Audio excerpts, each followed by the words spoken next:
Now, we shall start module 4 of this chapter 3.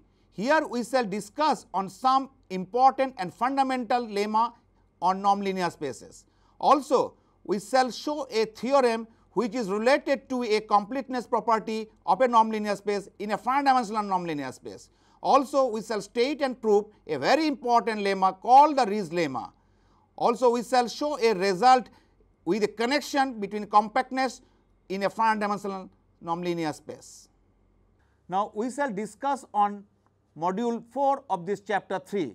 The title of this module 4 is some important results on nonlinear spaces and Banach spaces. Now, we shall prove a fundamental lemma which is very important in a nonlinear spaces.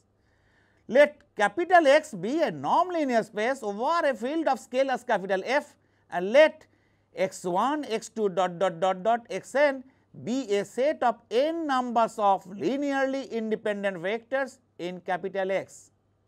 Then there exists a constant c greater than 0 such that for every scalars alpha 1, alpha 2 ... alpha n belonging to F, the inequalities like norm alpha 1 x1 plus alpha 2 x2 plus ... plus alpha n xn greater or equals to c times modulus of alpha 1 plus modulus of alpha 2 plus ... plus modulus of alpha n, and this is known as equation number 1. The proof is given below. Let small s is equal to modulus of alpha 1 plus modulus of alpha 2 plus ... plus modulus of alpha n. If s is equal to 0, then alpha 1 equal to alpha 2 equal to ... equal to alpha n equal to 0.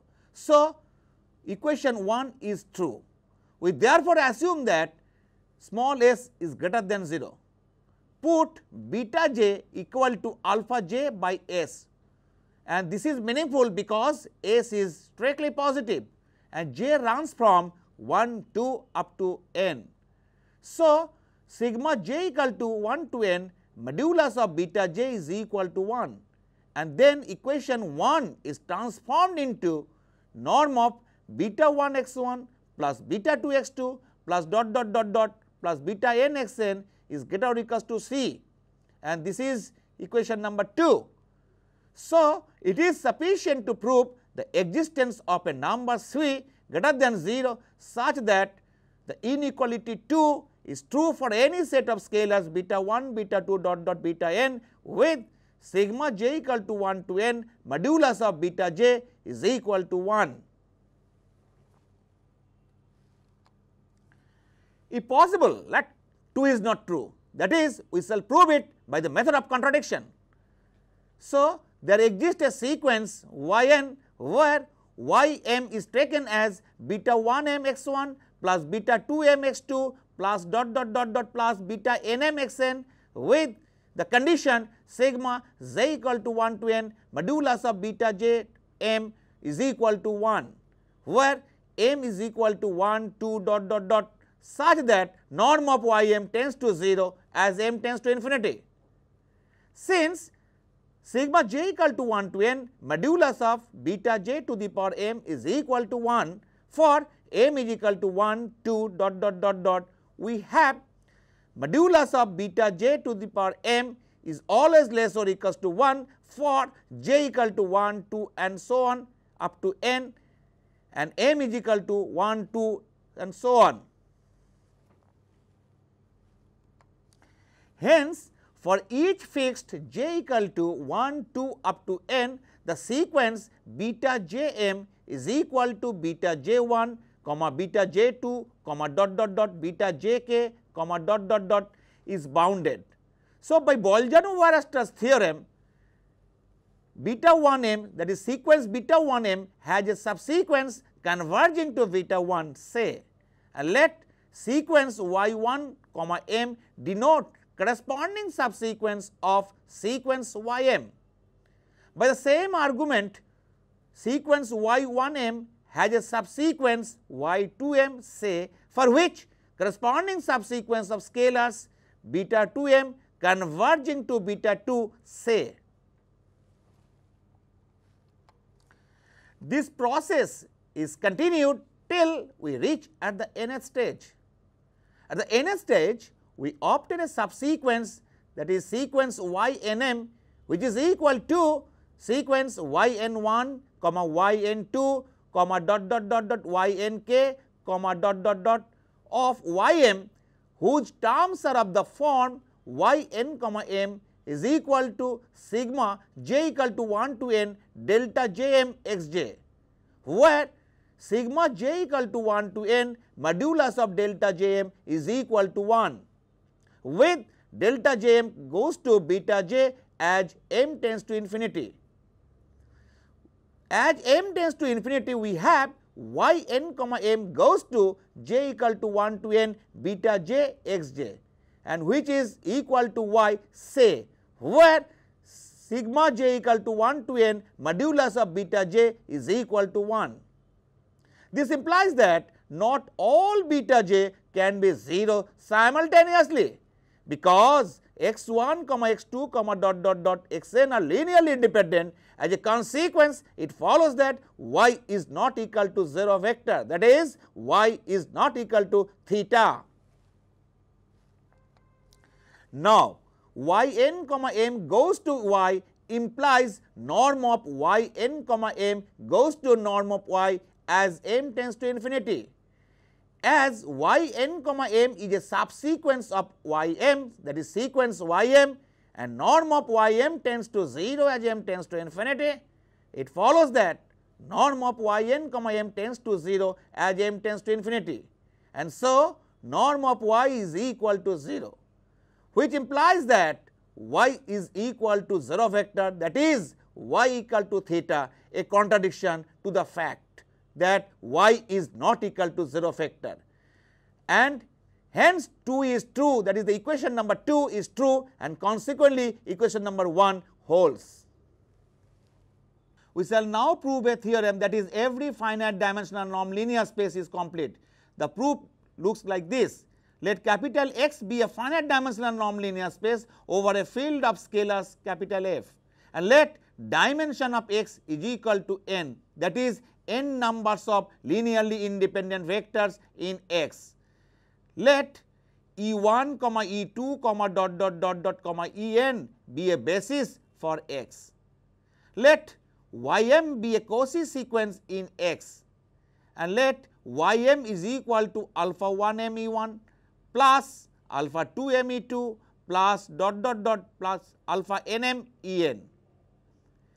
So, for every epsilon greater than 0, there exists a positive integer capital N such that norm of yr minus ys is less than epsilon whenever r comma s is greater or equals to capital N.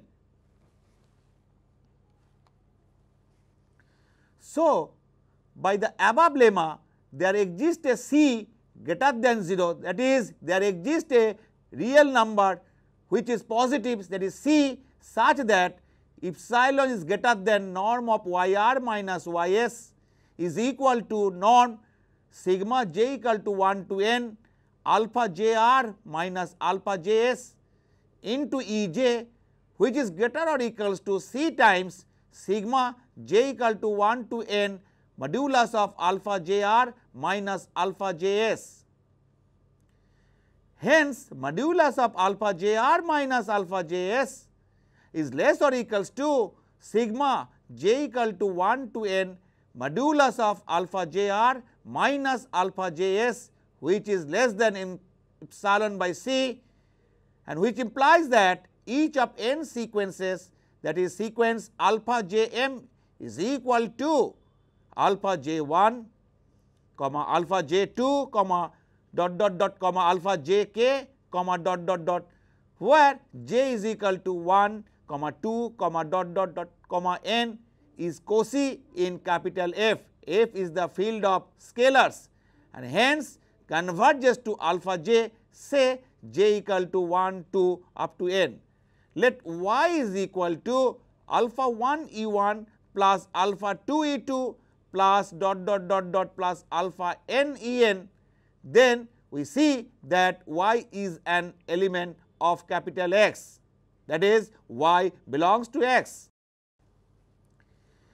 Since alpha j m goes to alpha j as m tends to infinity for j equal to 1, 2 up to n, we have norm of y m minus y is equal to norm sigma j equal to 1 to n alpha j m minus alpha j into E j, which is less or equals to sigma j equal to 1 to n modulus of alpha j m minus alpha j into norm of E j, which is less or equals to capital R into sigma j equal to 1 to n modulus of alpha j m minus alpha j, where R is equal to max of norm of E j, where 1 less or equals to j less or equals to n. Thus, we see that norm of y m minus y tends to 0 as m tends to infinity, which implies that y m goes to y as m tends to infinity. Hence, capital X is complete.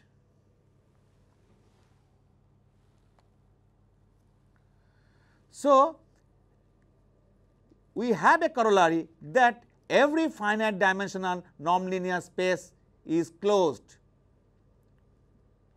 Now, let us take a theorem. Let capital X be a finite dimensional nonlinear space, then a subset capital M of X is compact if and only if M is closed and bounded. The proof is given below. Necessary part is obvious. For sufficiency, let capital M is closed and bounded in X. Since X is finite dimensional, we take dimension of X is equal to n, say. Let sequence xn is taken from capital M. Since capital M is bounded, there exists a k greater than 0 such that norm of xm is less or equals to k for all m. Let E1, E2 dot dot dot En be a basis for x. Take xm is equal to xi1m E1 plus xi2m E2 plus dot dot dot dot plus xinm En. So, there exists a c greater than 0 such that k is greater or equals to norm of xm is equal to norm sigma j equal to 1 to n xi jm Ej, which is greater or equals to c times sigma j equal to 1 to n modulus of xi jm follows by the above lemma. So, the sequence xi jm where m is equal to 1, 2 dot dot dot dot and for j is equal to 1, 2, dot dot dot n is bounded, and so by Bolzano-Weierstrass theorem there exists a convergent subsequence of xi jm. By applying the techniques in the proof of the earlier lemma already have been proved, we see that there exists a subsequence of xm that converges in M. Hence, M is compact. Now, we shall discuss, rather we shall prove on a lemma, very important lemma called Riesz lemma, and which is very important and very essential in a nonlinear space. With this lemma, we can have a result that a closed unit spall is compact if and only if X is finite dimensional. Now, we shall state and prove a lemma called the Riesz lemma. What is this? The statement of Riesz lemma looks like this, that let M be a proper closed subspace of a nonlinear space capital X. Then, for epsilon greater than 0, there exists y belongs to x minus m with norm of y is equal to 1, such that for all x belonging to capital M, the inequality norm of x minus y is greater than 1 minus epsilon is satisfied.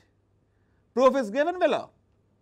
Let y naught belongs to x minus m and let d equal to infimum of norm y naught minus x, where infimum is taken of elements were taken from capital M, that is d equal to infimum of x belongs to M of norm y naught minus x.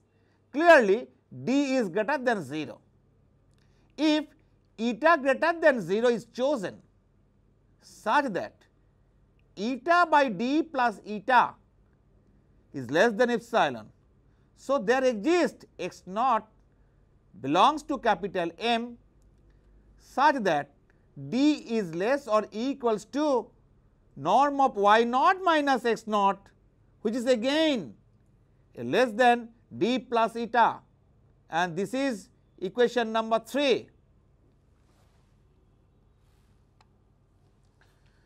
If y is supposed to equal y naught minus x naught divided by norm of y naught minus x naught, then we get norm of y is equal to 1 and y naught is equal to x naught plus norm of y naught minus x naught into y. If y belongs to capital M and because x naught belongs to capital M and M is a subspace, we see that y naught belongs to capital M, which is a contradiction, that y naught does not belongs to capital M. So, y belongs to x minus M.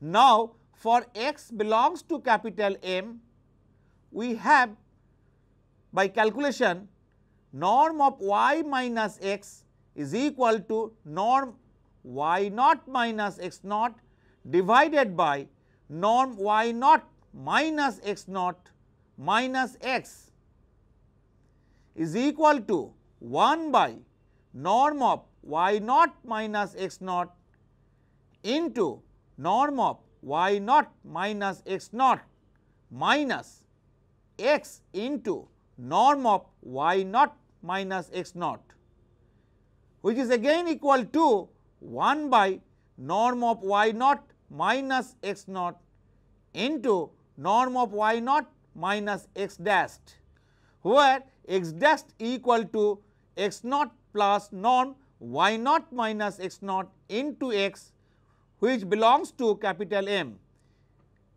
because x naught and x belongs to capital M.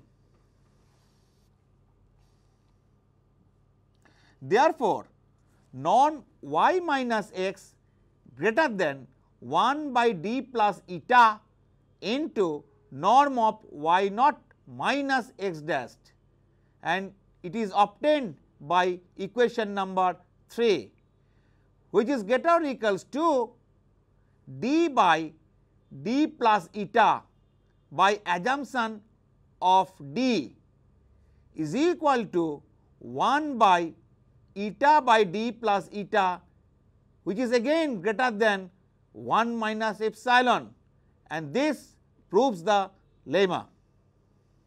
Up to this, what we have learnt in this module 4? We have learnt a very important lemma. What is this? Let X be a nonlinear space and let x1, x2, xn be a set of n number of linearly independent vectors in X. Then for every scalars alpha 1, alpha 2 dot alpha n, there exists a constant c greater than 0 such that norm of alpha 1 x1 plus alpha 2 x2 plus dot alpha n xn greater or equals to c times modulus of alpha 1 plus modulus of alpha 2 plus dot plus modulus of alpha n. Also, we have learnt that every finite dimensional nonlinear space is complete. Also, we have shown by corollary that every finite dimensional nonlinear space is closed, because every finite dimensional nonlinear space is complete, and we know that every complete subset of a metric space is always closed. So, every finite dimensional nonlinear space is closed. Also, we have learnt an important lemma, that is Ree's lemma. What is this? That let M be a proper closed subspace of a nonlinear space. Then for every epsilon greater than 0, there exists y belongs to x minus m with norm of y is equal to 1 such that norm of x minus y greater than 1 minus epsilon for all x belongs to M. Now, we shall prove a theorem, that is, the statement of the theorem looks like this, that is, if in a nonlinear space capital X, the closed unit sphere capital S is equal to x belonging to capital X such that norm of x less or equals to 1 is compact, then x is finite dimensional. Proof is this: suppose x is infinite dimensional, that is, we shall prove this theorem by the method of contradiction.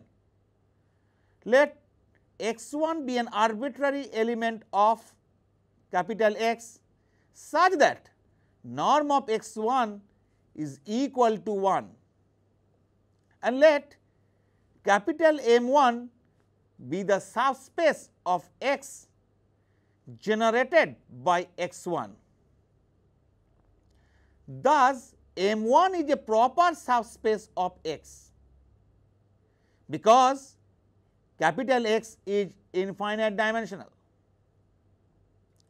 But already we have learnt by Ree's lemma that M is closed. So, for epsilon is equal to half, there exists x2 belonging to capital X such that norm of x2 is equal to 1 and norm of x2 minus x1 is greater than half. Let capital M2 be the subspace generated by x1 and x2.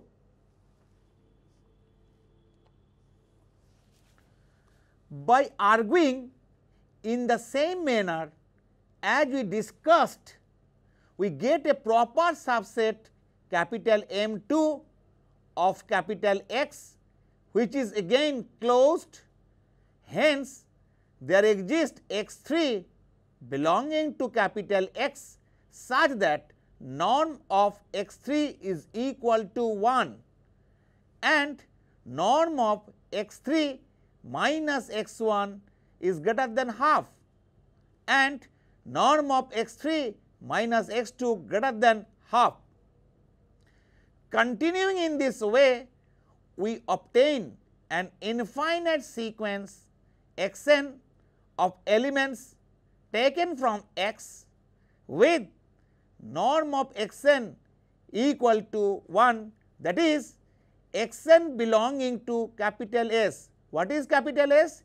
That is the closed unit sphere for n is equal to 1, 2 up to this, and for which norm of xn minus xm is greater than half for n not is equal to m, and this is known as equation number 4.